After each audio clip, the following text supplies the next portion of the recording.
Okay. What I would like to see on this is that people understand this footwork.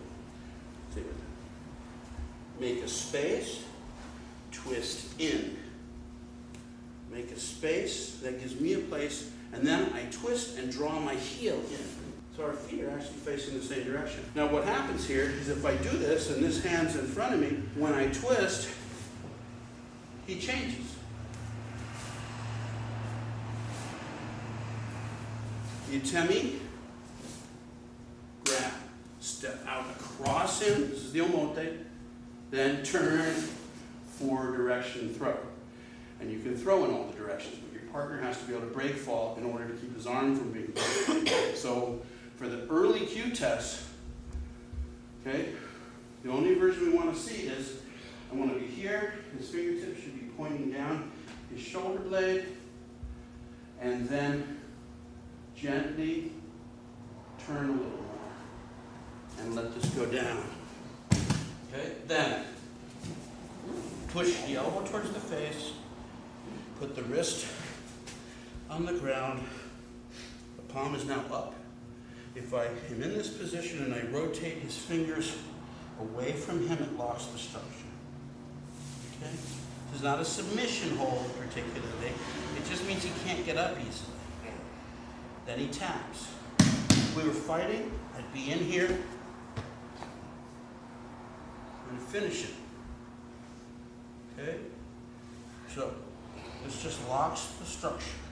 Oh, so he can't easily get up. Taps. Okay?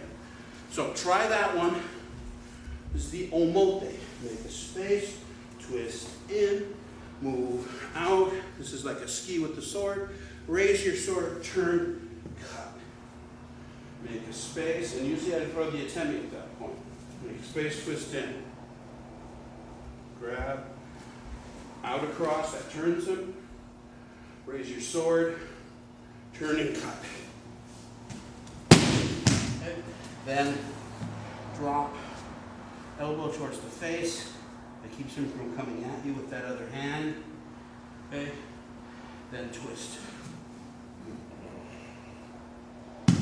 Okay. Sometimes you can put your knee on the hand, just hold here and have this free. This could grab his weapon, grab my weapon. Okay.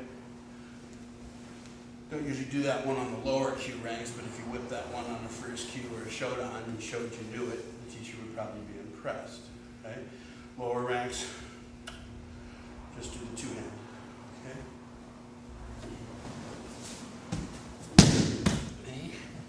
I want to be safe. Now, if I give him this much space, he can both roll out of it. He can also kick me. He can grab. There's offensive moves he can make. So the key is going off the headline a little, and I want to have this in his face. Now, a little bit of tension here. If he tries to kick me, I'm watching for that. I'm able to see that coming. I could even. Okay. But the big thing is if he tries any of that stuff, I have that and he doesn't. You get UFC guys, they go, oh, you could have been with that. All I need is 10 seconds. You can't get out of it faster than that. Then it worked.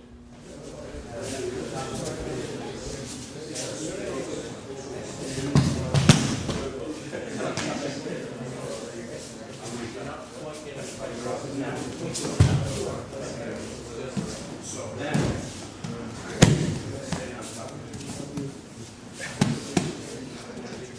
if we were talking about this technique about resting my body weight on top of him when his alignment's broken, that would be the essence of Aikido. So what's really happening here is not going on here. This is the connection point. My body needs to move in, because right now he's straight. So I go. Notice absolutely nothing's happening with the arms right now. It's like rowing exercise. I'm just shifting my weight. You see that? Now, notice if I drop a plumb line from these hands, It does not hit structure. It's over the ground. It's over the ground. It's a hole. So the rest of this is just allow myself to fall.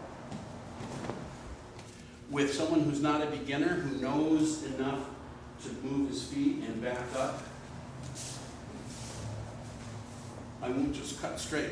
Instead of like a showman cut, bam, I'll do a yokoman. So I'll turn here and drop. But I'm dropping, not pushing. Okay?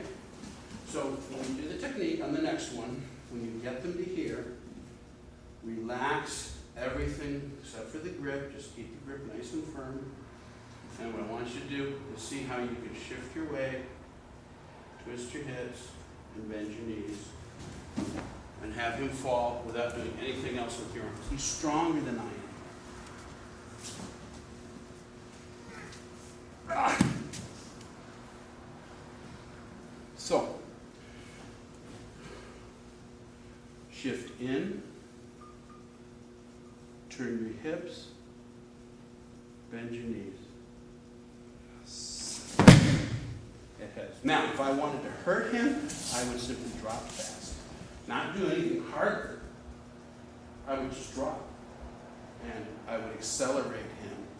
And the acceleration would smash him to the floor. So if we were being real martial and I wanted to bash his head on the pavement and not have him get up, I would simply drop faster. Not try and do it harder. So everybody see that? Gravity takes care of this. Gravity will do it. Right? There are angles that you can throw at where you get, martial things where same set of principles, but in Shihonage, one of the directions can be here. And now if I drop like that, unfortunately his elbow takes a lot of the stress. So if I go crank that one, he better be able to flip. Still the same set of principles. I'm not doing it with my arms. I'm doing it with my body. But this one's too dangerous for lower Q ranks. So we don't do all 4 directions in the early Q ranks. We just do 2. And the omote is this one. Ora. Okay. Where's the irimi? Here. Here. And tenkan. And guess what? I'm back to that position. So as far as the throw goes, there's no difference between the omote and the ora as far as why he falls down and when he falls down. I'm in an identical position. Okay? So make sure you turn enough to get his hand to his shoulder. If your tenkan is lazy, if you only go that far, when you turn, you're going to have his arm out there. Notice I'm pointing away from him. This is the arm breaker. So make sure you take your foot and actually put it all the way behind him when you can. If I do that, where's the irimi? Tenkan.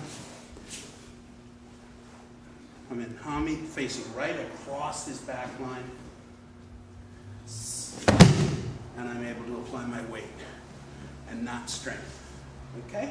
Go ahead. Thank you.